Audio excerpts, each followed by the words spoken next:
नमस्ते, आप सभी का स्वागत है आज इस स्पेशल बातचीत में जो जस्ट राइट्स फॉर चिल्ड्रन की दो नेता ज्योति माथुर जी और संपूर्णा बेहुरा जी के साथ आज हम बात कर रहे हैं अंतर्राष्ट्रीय महिला दिवस 8 मार्च के उपलक्ष्य में। तो सबसे पहले ज्योति जी, संपूर्णा जी, आप सभी का स्वागत है दोनों का। Thank you. ये बताइए कि अंतर्राष्ट्रीय महिला दिवस से क्या तात्पर्य है और इसके क्या मायने हैं आपके लिए? इंटरनेशनल वुमेन डे एक पर्टिकुलर दिन है जिसमें महिलाओं को के बारे में, उनकी समस्याओं, उनकी जो उनको नहीं मिला या जो उनको मिलना चाहिए, उस सब के बारे में एक चर्चा की जाती है, जिससे कि एक डायलॉग हो और लोगों को पता चले कि महिलाओं के क्या मुद्दे हैं और उन पे क्या हमें करना चाहिए। So International Women's Day जो है, it is for us and for all women, it was more about gender equality. तो आज जब हम बात कर रहे हैं, unfortunately जो gender equality की बात थी वो कहीं खो गई है. It has become more of a cosmetic today. और जब हम gender equality की बात कर रहे हैं, it is not about a day. It is the gender equality is for every day. हर दिन वुमेंस डे बनाना चाहिए. क्यों सिर्फ एक दिन? और क्यों हमें एक डे चाहिए? ये जब शुरू हुई थी उसका एक वजह था, क्योंकि वहाँ पर equal pay for equal work की बात हुई थी. वो हुआ था 1911 में और आज हम 2026 में हैं. अभी भी अगर हम उसी एक दिन की सिर्फ बात करें तो मेरे ख्याल से हम इंटरनेशनल वुमेन डे की जो बात कर रहे हैं वो जस्टिस नहीं है वुमेन की तरफ. वुमेन की जस्टिस तब है जब हर एक महिला सुरक्षित है, हर एक बच्चा सुरक्षित है. और मैं ये बोलूँगी, मेरे लिए अगर एक वुमेन सुरक्षित है तो बच्चा सुरक्षित है, बिकॉज वो इकोसिस्टम वो लेके आती है. And that is the way towards justice. अगर हम किसी बच्चे को या किसी सोसाइटी में जस्टिस लाना चाहते हैं तो gender equality and gender empowerment के बारे में हर दिन बात किया जाए और हर महिला को और हर बच्चे को सुरक्षित रखा जाए. अपने दर्शकों को मैं ये बता दूं कि ज्योति माथुर जी भारत का सबसे बड़ा जो संगठन है बच्चों की सुरक्षा और महिलाओं की सुरक्षा पे काम करने वाला, उसमें 450 से ज़्यादा जिलों में ये सिविल सोसाइटी ऑर्गेनाइजेशंस को सपोर्ट करती हैं और इनके नेतृत्व में हज़ारों बच्चे छूटे हैं, हज़ारों बच्चियों को बाल विवाह से बचाया गया है. संपूर्णा जी भारत के लीगल सर्कल्स में एक बहुत ही जाना माना नाम है. Sampurna Behura versus Union of India के केस में पूरे भारत में बच्चों की सुरक्षा की जो प्रणाली है, जो तंत्र है, जो इंस्टीट्यूशनल फ्रेमवर्क है, वो बनाए गए हैं.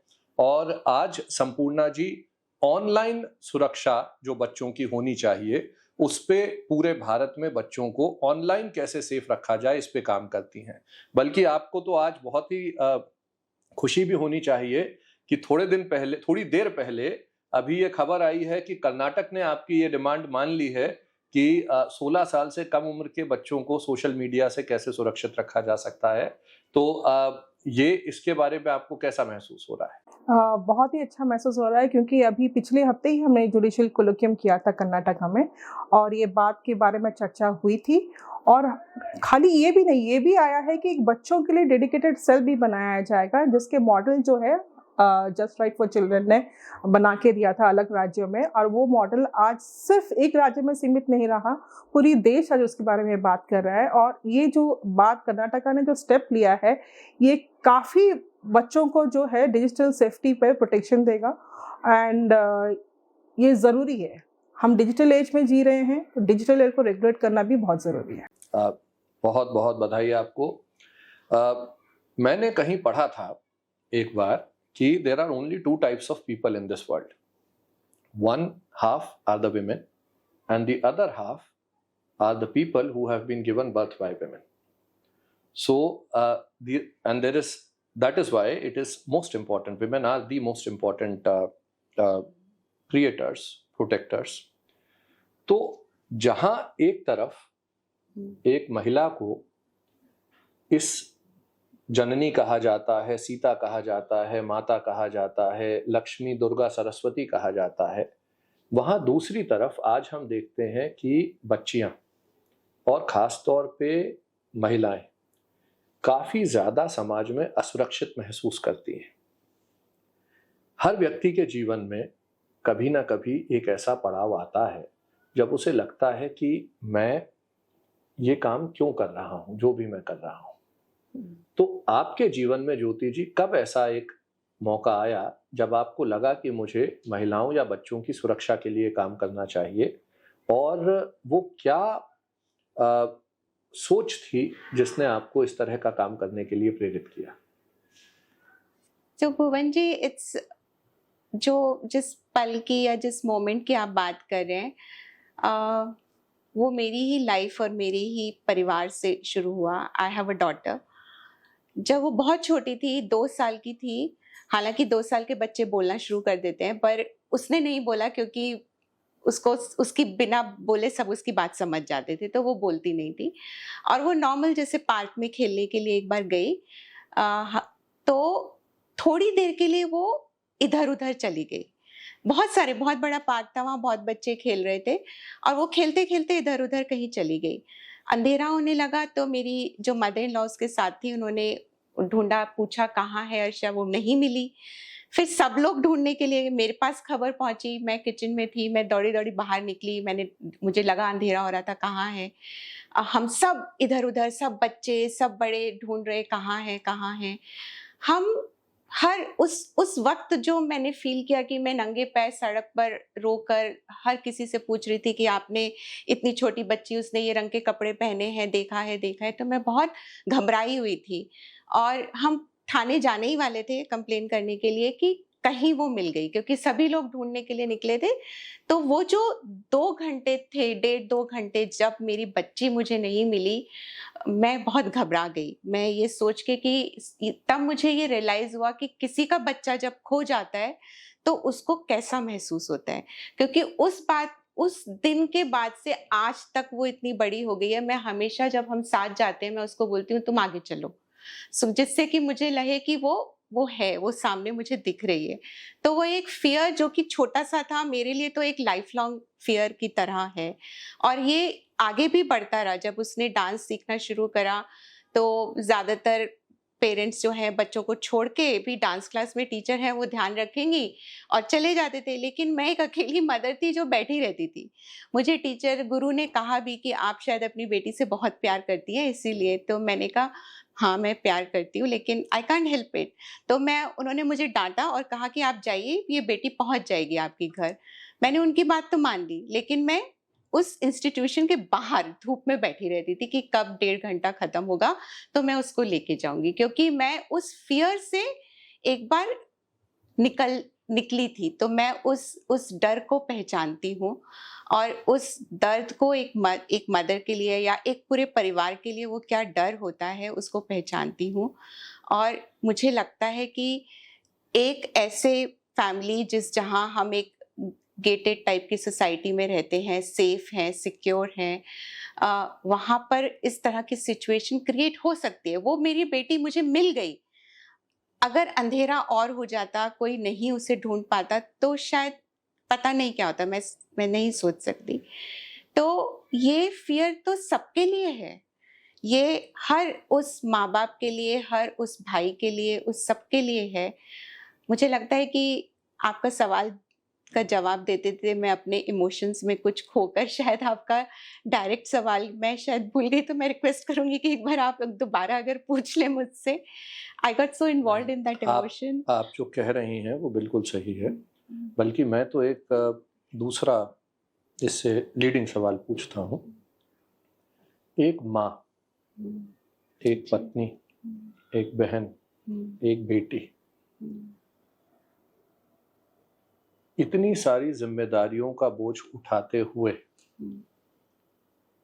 समाज में जब आगे अपने कैरियर को बढ़ाने के लिए कदम रखती है और काम पे आती है, तो उसके सामने एक तरफ तो ये है कि मेरी अपनी बेटी कहीं पे सुरक्षित है या नहीं, और दूसरी तरफ ये बोझ कि मुझे काम भी पूरा करना है, सुबह से रात तक ऑफिस की जिम्मेदारियों के अलावा भी 100 जिम्मेदारियां हैं। सुबह नाश्ता बनाने से लेके रात को खाना बनाने तक, और घर परिवार की पारिवारिक जिम्मेदारियां सारी महिलाओं पे होती हैं, पुरुषों पे नहीं होती।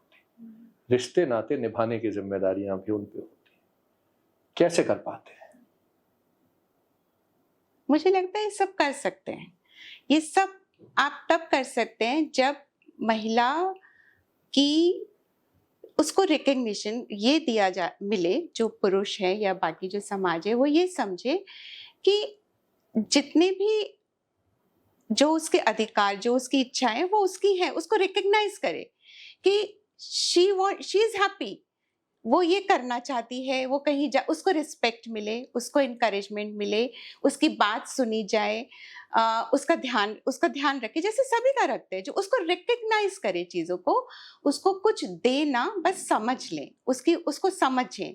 अगर उसको वो समझ पाए, चाहे वो परिवार है, चाहे जिस वर्क प्लेस में मैं काम करती हूँ वहाँ पर वो रिकग्निशन है तो हम खुश हैं।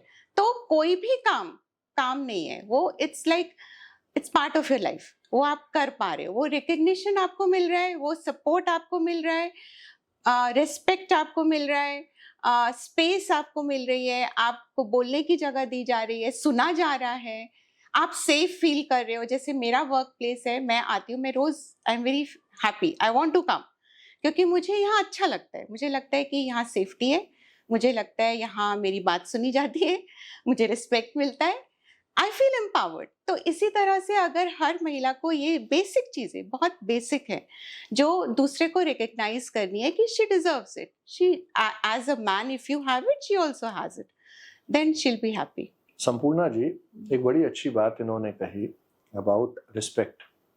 मैंने बहुत पहले एक गीत के कुछ बोल सुने थे कि लबों से चूम लूं, आँखों से थाम लो मुझको, तुम ही से जन्मूं तो शायद मुझे पनाह मिले। क्या ये ज़रूरी है कि महिलाओं को अलग से रिस्पेक्ट या एम्पावरमेंट दी जाए, या इस तरह की सोच हो कि समाज या पुरुषों से उनको किसी भी तरह की पनाह की ज़रूरत है? देखिए, आज के टाइम पे जब हम बात करते हैं, जैसे मैंने पहले भी कहा भुवन जी, कि महिलाओं जो है वो एम्पावर्ड है, और जैसे ज्योति जी ने कहा कि उनको रिस्पेक्ट की ज़रूरत है।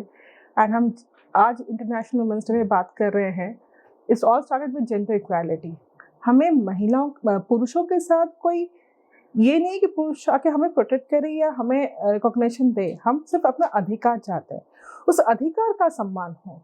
हमें पूरी सिस्टम से ये डिमांड है, हम पूरे सिस्टम से बात करते हैं कि हमें ये जो पूरी सिस्टम, जब हम बात करते हैं, हम हमें सोसाइटी से भी उसमें आता है।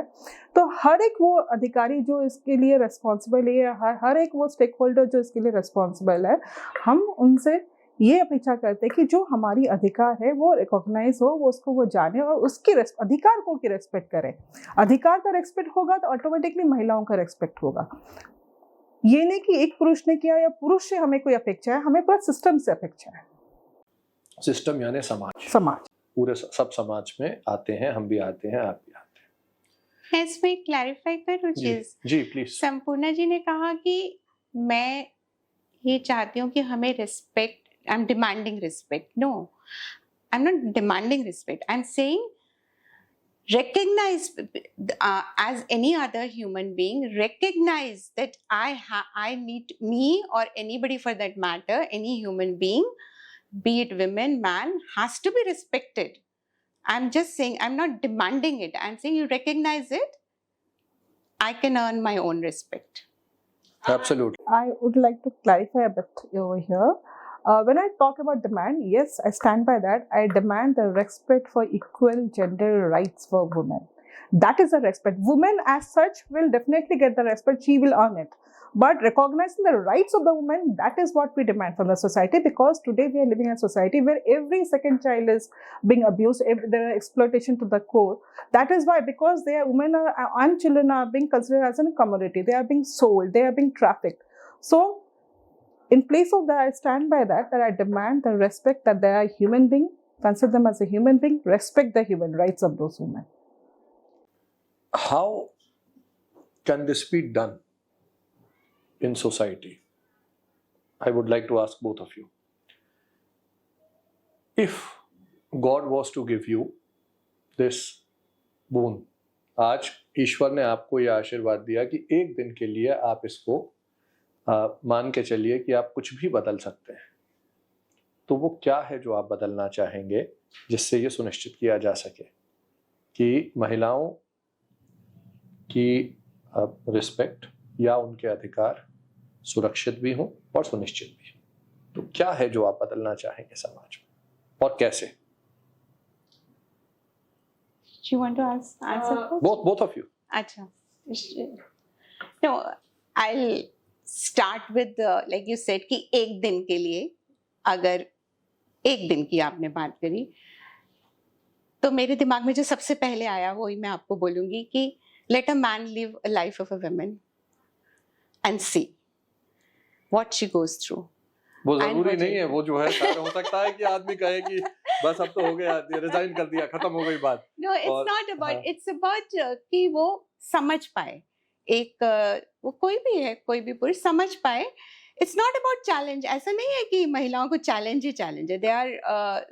They are like many things good about also. There are certain things which only women can do.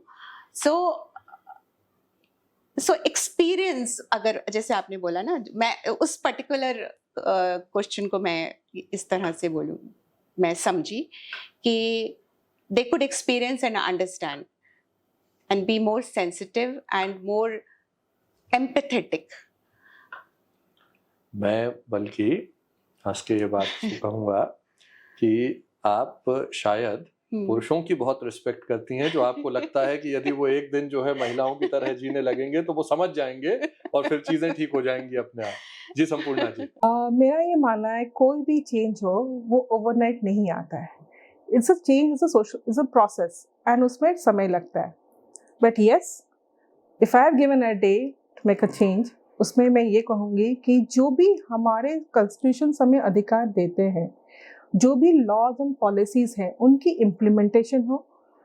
And that implementation should not be at the surface level. ये that should reach out to the last mile, to the which will help the society, because आपका core population जो है वो rural population है, and there has to be a proper monitoring system. So अगर one day की बात किया जाए, ये है. साथ ही साथ of course when I talk about implementation and laws and policy also talks about awareness, changing the mindset of the people to accept women as an equal partner, give the women an equal voice, the voices to be heard, no matter whatever platform. We have laws which says women are to, for example, women are made to be panchayat. They are made, husbands have made their wife as panchayat, they've nominated them as a panchayat, but as a sarpanch, but their voices are not being heard. The voice is of being the man. Here the woman has to be courageous and has to speak for herself and stand up for the crime that is happening and be persistent. बल्कि मैं थोड़ा सा आपको counter question करता हूँ इसके ऊपर. ये हम सब जानते हैं कि भारत में खासतौर पे ग्रामीण क्षेत्रों में लोगों की गाड़ियों के या मोटरसाइकिलों के ऊपर एक नंबर प्लेट के ऊपर लगा होती है दूसरी प्लेट जिस पे लिखा होता है पीपी, यानी पंचायत पति. महिलाओं को उससे समस्या नहीं है. हम सब ने देखा है कि लड़के अगर पकड़े जाते हैं लड़कियों को छेड़ते हुए, परेशान करते हुए, लड़के पकड़े जाते हैं गंभीर अपराध करते हुए, तो उनकी माएं अक्सर उनको डिफेंड करते हुए नजर आती है. यही सोच बढ़ती है और राजनेता मंच पे ये कह सकते हैं कि लड़के हैं, रेप करते हैं, गलती है, हो जाती है, क्या ऐसे मुकदमों में फांसी की सजा दी जाए? और महिलाएं और पुरुष दोनों वहां खड़े होकर जोर से चिल्लाते हैं नहीं. इन हालात में यदि महिलाएं, आप एक यूटोपियन बात कर रही हैं, आप कह रही हैं महिलाएं अपने हक की बात खुद कर लेंगी. अगर महिलाएं अपने खिलाफ हो रहे अत्याचार में खुद भी साइलेंट हैं और दूसरे का होते हुए देखती हैं और तब भी साइलेंट हैं, जब भी भारत में बाल विवाह हो रहा है एक मां की मौजूदगी में उसकी सहमति से होता है. बहुत सारे केसेस में बच्चियों का सेक्सुअल अब्यूज होता है, बच्चियां अपनी माओं को सबसे पहले बताती हैं और माएं कहती हैं बेटा चुप हो जा, परिवार की इज्जत का सवाल है. इन माओं को आप क्या संदेश देना चाहेंगे और समाज को बदलने में महिलाओं की जो निर्णायक भूमिका है उसके बारे में आप क्या कहना चाहेंगे? दोनों? उन्हें सॉरी आई अगेंस्ट जी प्लीज। सो उन्हें उस खामोशी से बाहर निकलना है। ऐसा नहीं है कि जो आपने कहा कि जो पंचायत पति लिखा होता है कि महिला को कोई परेशानी नहीं है, पर वो एक ऐसे समाज में जी रही है कि जहाँ शायद उसने अपनी माँ को, उसने उसकी माँ को, उसने वो जनरेशन्स में वो देखा, तो उसने उसको एक्सेप्ट कर लिया। लेकिन उसने उसमें सोचा नहीं, उसने दिमाग नहीं लगाया। क्यों? क्योंकि उसको ना तो पढ़ाया लिखाया गया, ना उसे वो दिखाई गई दुनिया जहाँ जो वो अचीव कर सकती है, उसे नहीं दिखाई गई। उसे वही दिखाया गया जो चलता आ रहा है, इसलिए उसने उसको एक्सेप्ट कर लिया। तो उस जो चल रहा है उसको तोड़ना है, उसको उसकी खामोशी से उसे बाहर निकालना है, उसको बोलने का हक देना है जो है उसके पास, उसको देना है। उसके लिए क्या चाहिए हमें? उसके लिए हमें चाहिए कि सबसे पहले जो उसको शिक्षा से जोड़ना है। शिक्षा ही एक ऐसा टूल है जो कि इस पूरी चक्रव्यूह को तोड़ सकता है और उस महिला को एम्पावर कर सकता है। बाल विवाह, जैसे आपने कहा, बाल विवाह में भी क्या होता है कि एक माँ ने देखा उसकी बचपन में शादी हुई थी तो उसने अपनी बेटी की कर दी, वो वहाँ उस परिवार में जाती है, उसने देखा उसकी हो गई थी, उसने अपनी बेटी की कर दी, और वो चलता रहता है। उसने खुद नहीं पढ़ा लड़की ने, वो देख रही है, उसको जो देख रही है, जो दुनिया उसे दिखा रही है, उसे तोड़ना है। So it's a behavior change that we're talking about. We're saying कि girls की education has to be the focus. And how do we change this behavior? What happens when a woman even raises her voice and she is beaten, she is abused? It is very easy to say the first 3 sentences. What happens after the first 3 sentences? That is my question. तो कोई भी लड़ाई भुवन जी ना, it's not easy always, और हर किसी में हम ये कह दें कि वो आवाज, जैसे आपने कहा ना कि वो आवाज उठा लेगी, वापस तो उसी घर में जाएगी और वही उसका पंचायत पति होगा और उसको बताएगा। पर चेंज कहीं से तो शुरू होगा, कहीं कोई तो महिला आवाज उठाएगी। अगर इसी तरह, अगर यही डर हर महिला में रहा तो आगे नहीं बढ़ पाएंगे, फिर तो हम इसी तरह से चलते रहेंगे। वो डर से तो कैसे वो डर के लिए हमारे देश में कानून है, हमारे देश के बहुत अच्छे कानून, और ऐसा नहीं है कि आज बने हैं, पुराने हैं। उनका, जैसे संपूर्णा जी ने भी कहा, इम्प्लीमेंटेशन, उन्होंने कहा हमारे पास सब कुछ है, कानून है, पुलिस है, उन लोगों से हम क्यों मैं कई बार सोचती हूँ भवन जी कि हम जब पढ़ते थे तो मैंने अपने स्कूल में पढ़ा India is a developing country, मैंने अपने बच्चों को भी यही पढ़ाया, India is a developing country, शायद आने वाले टाइम में भी हम यही पढ़ेंगे, डेवलप। क्यों? क्योंकि हम बहुत सारे ऐसे कानून, पॉलिसीज, प्रोग्राम बना तो रहे हैं बहुत अच्छे, they are the best of the thing, but implementation नहीं। So how do we become a developed country? When do you think we would become a developed? By economic upliftment of the women. How so? And by engaging them with different schemes. Our country, as she said, we have laws, we have policies, we also have schemes. Again, I'll go back and say is that if those female are encouraged, given education, and given are engaged in different economic activities, this will definitely will give them a position, and it will elevate their position in the family itself. So economic empowerment, apart from knowledge, apart from behavioral change thing, there is also need to have a economic empowerment, because that elevates the position of a person in the family. And as you spoke about what happens if somebody is beaten or somebody is abused, what is the next? See, now we have a response system in our country. That response system needs to reach to that person. The person should be made aware, okay, if this happens, if this is a violence that is happening against you, you need to stand up and go there. You need to go to the police station. You need to go and lodge a complaint. Today, many of us are suffering because we don't want to take a voice and stand for ourselves. So what I said in earlier also, that we need to stand, and there needs to be a persistence in this. There needs to be a perseverance. Okay, this has happened.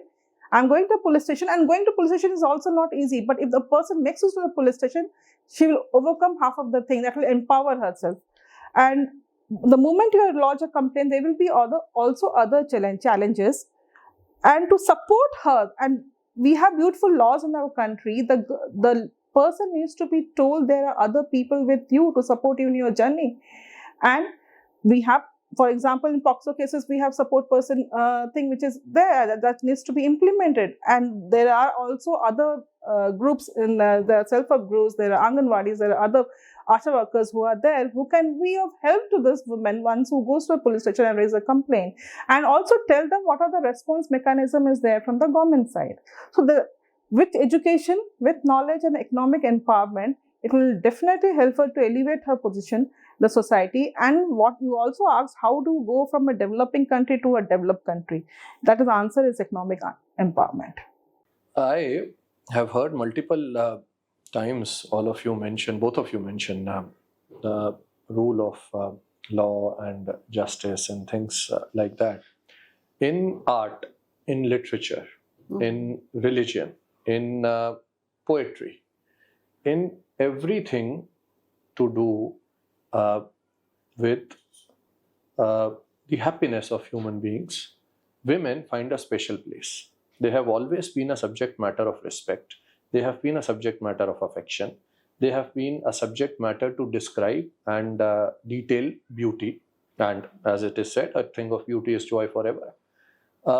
Despite all of that, so all poetry, all art, everything where we talk about worshipping, creation, protection is about women. Yet, when you talk about these are the institutions that are available to women, these are the laws that are available to women, why are women still not talking or speaking up? I remember there was a specific instance a few years ago where in a city like Delhi, I'm talking about 15 years ago, in a city like Delhi, there were only 6 reported cases of women being sexually harassed in public transportation. Only 6. Why is it that people are refraining? Women, girls are not coming forward and speaking up. And what can we do to change that? See, the most of the time the girls don't come forward to report is because lot of taboo is attached to it, lot of shame is attached to it, because the blame comes on the female. How do we change that? And so for that, you need to have a gender sensitization program. For that, you need to have a program called Positive Masculinity, which talks about changing the mindset. School curriculum, right from the beginning, because in the family, it is a very patriarchal family that we are living on. And the education starts from home and then from the school. Every time it is girls always has been kept in a covered thing, and if you dress like this, you get unwanted attentions and all that. So it is a part of education, and I feel it should start right from the home. The parents and the mothers need to be educated and made aware of things, and there has to be a shift of blame game from female to male. Jyoti ji? So she's right what she's saying.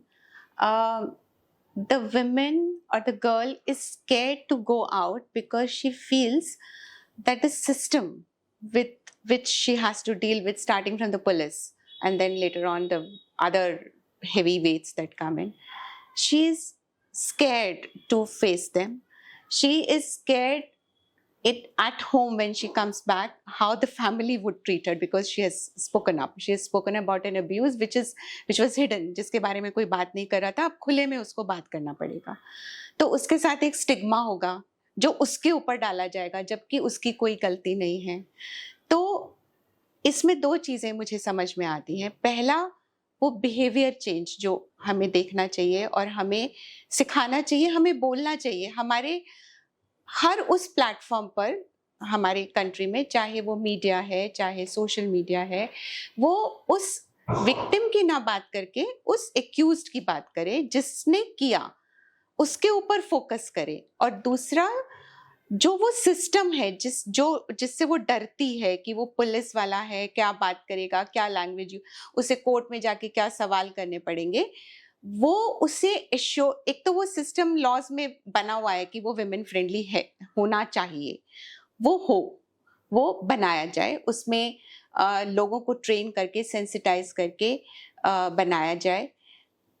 कई बार हम लोग जब training में जाते हैं तो हम जब पुलिस से ये सवाल बात ट्रेनिंग करते हैं तो हम उनसे कहते हैं कि क्या प्रोसीजर होगा भाई, आपके पास कोई आया बच्चा और क्या प्रोसीजर होगा। वो बहुत अपना प्रोसीजर लंबा चौड़ा बताना शुरू करते हैं। फिर हम उनसे कहते हैं कि नहीं, अब आप ये बताओ कि ये जो बच्चा है वो आपका है, तो क्या प्रोसीजर होगा, देन बिल्कुल एवरीथिंग बिल्कुल चेंजेस, सही है ना। तो वो अगर वो सेंसिटिविटी हम उस सिस्टम का हर पर्सन, चाहे वो कांस्टेबल है से लेके ऊपर तक जो भी बिल्कुल है, सही है। अगर हम उसको सेंसिटाइज कर सके तो समय लगेगा, बदलाव इतनी जल्दी नहीं आता, बट शुरुआत हो चुकी है। जैसा कि जस्ट राइट्स आपने मेरे इंट्रोडक्शन में भी बताया कि हम इतने ज़िलों में काम करते हैं, 500 से ज़्यादा ज़िलों में काम करते हैं, तो हमारे साथी जो सिविल सोसाइटी के लोग हैं वो इसी बिहेवियर चेंज की तरफ बात कर रहे हैं और वो यही बदलाव गांव-गांव के अंदर लाने की कोशिश करते हैं। हमें लगता है कि हम जैसे इस तरह कर रहे हैं और भी लोग इसमें अगर जुड़े तो इस को बदला जा सकता है, इस बिहेवियर को बिल्कुल बदला जा सकता है और हम ये बदलाव अपनी ज़िंदगी में देख पाएँगे। बहुत एक बढ़िया। चीज मैं इसमें ऐड करना चाहूंगी, जब किसी महिलाओं के साथ या किसी बच्ची के साथ कभी भी कोई यौन शोषण की घटना होती है, वो इज्जत की बात बन जाती है। वो घटना की बात नहीं, उसके साथ जो वायलेशन या एक्सप्लॉयटेशन हुआ उसके बारे में नहीं। तो समाज जो है, चाहे वो परिवार हो, चाहे वो पुलिस हो या वो उसकी इज्जत पे देखते हैं। It is not about the honour, everybody talks about the honour, but it should be about the right of the girl or about the exploitation of the girl. So वो जो offense हो रहा है उसके बारे में कोई बात नहीं कर रहा, and they talk about इज्जत and the whole blame shifts on the female. So there is a huge need to talk about this, that it is not about the honor, it is about the right of the girl or right of the female being violated. In fact मैं तो उल्टा कहूंगा, it is completely about the honour and the dishonour should be with the rapist, the dishonour should be with the sexual harasser, the dishonour should be with the stalker. इज्जत उसकी खराब होनी चाहिए जो रेपिस्ट है, उसकी थोड़ी जो कि जिसके ऊपर अपराध हुआ है, वो तो ऐसा है। आप बहुत अच्छी बात कहा भुवन जी, लेकिन इसमें एक और चीज भी है। जब हम इज्जत की बात करते हैं तो इस लड़की की इज्जत नहीं होती, वो होती है फैमिली की इज्जत, because she becomes a common property. मैं भी तो यही कह रहा हूँ, वो पूरी की पूरी इज्जत खराब उसकी होनी चाहिए जिन्होंने अपने घर में एक रेपिस्ट को रखा हुआ है, और उनकी इज्जत क्यों नहीं खराब हो रही। ये माता पिता के ऊपर भी आता है, ये बाकियों के ऊपर भी आता है। बिल्कुल सही। सो ज्योति जी, संपूर्णा जी, जो भी लोग इसको देख रहे हैं उनके लिए कोई आखिरी आपकी तरफ से मैसेज, खास तौर पे हमारी बच्चियों के लिए, खास तौर पे भाइयों के लिए, पिताओं के लिए, खास तौर पे आदमियों के लिए, कि किस तरह से वो उस रिस्पेक्ट को, किस तरह से वो उस जस्टिस को सुनिश्चित कर सकते हैं जिसकी आप दोनों बात कर रहे हैं। मैं सिर्फ इतना बोलना चाहूँगी, आज हम इंटरनेशनल वुमेन्स डे सेलिब्रेट कर रहे हैं।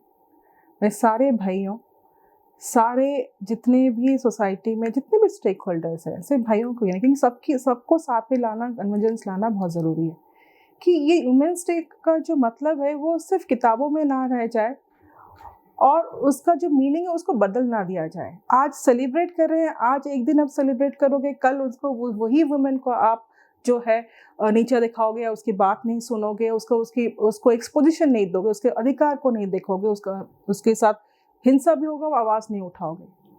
तो आप सबको, अगर आपको एक डेवलप्ड सोसाइटी चाहिए या डेवलप्ड कंट्री चाहिए, तो आपको अपने जो महिलाएं हैं, जो बच्चियां हैं, उनका अधिकारों का आपको सुनिश्चित करना है। उनको एज ए ह्यूमन बीइंग देखना है, neither as a community. And सारे स्टेक होल्डर्स जो है सोसाइटी में, they need to come together to create that safe ecosystem.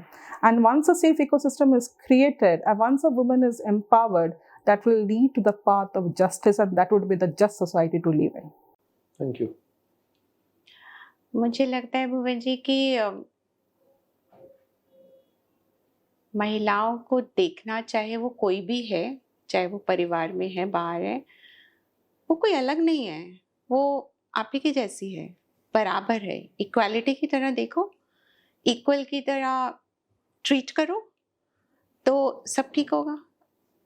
बराबर समझो, मतलब कोई स्पेशल उसको जरूरत नहीं है, उसको बराबर समझो। क्यों वो फर्क है, क्यों वो हर हर कोई इंसान अपने काम से या किसी से तो अपने आप को डिफरेंशिएट कर सकता है, but as a human being she is same as a man, other than you look at the other, she is same. So just give her, उसको उसी तरह से इक्वली देखो एज इफ किसी और को देखते हो, तो वो अपने आप आएगा उसके अंदर। महिलाएं सिविल सोसाइटी में लीडरशिप की भूमिका किस तरह आगे बढ़ के निभा सकती है? यही जो बात हमने इतनी देर से करी कि जो महिलाओं को बराबरी का दर्जा, उनको रिस्पेक्ट, उनको अपॉर्चुनिटी, उनको कहीं पर परेशानी है तो आवाज उठाएं, आवाज उठाने के बाद उनको हर तरीके का जो उनका न्याय प्रक्रिया में जो उनका राइट है वो उन्हें मिल सके। सिविल सोसाइटी में महिलाएं उस चीज़ को इंश्योर करा सकती हैं, मदद कर सकती हैं, महिलाओं से बात करके और उन सभी जो स्टेक होल्डर्स होते हैं उनसे बात करके उस चीज़ को समझा सकती हैं, और खास तौर से महिलाओं को और लड़कियों को, क्योंकि उनसे कनेक्ट कर सकती हैं, उनको समझा सकते हैं, इनकरेज कर सकती हैं और एम्पावर करने में उनकी मदद कर सकती हैं। बहुत बहुत धन्यवाद। मुझे एकदम अंत में एक दो लाइन याद आती हैं कैफी आजमी साहब की लिखी हुई कि गोशे गोशे में सुलगती है चिता तेरे लिए, गोशे गोशे में सुलगती है चिता तेरे लिए, फर्ज का भेस बदलती है कज़ा तेरे लिए, कहर है तेरी हर एक नर्म अदा तेरे लिए, जहर ही जहर है दुनिया की हवा तेरे लिए। रुत बदल डाल अगर फूल ना फलना है तुझे, कद्र अब तक तेरी तारीख ने जानी ही नहीं, तुझ में शोले भी हैं बस अश्क फिशानी ही नहीं, तू हकीकत भी है दिलचस्प कहानी ही नहीं, तेरी हस्ती भी है एक चीज जवानी ही नहीं, अपनी तारीख का उन्वान बदलना है तुझे, अपनी तारीख का उन्वान बदलना है तुझे। बहुत धन्यवाद।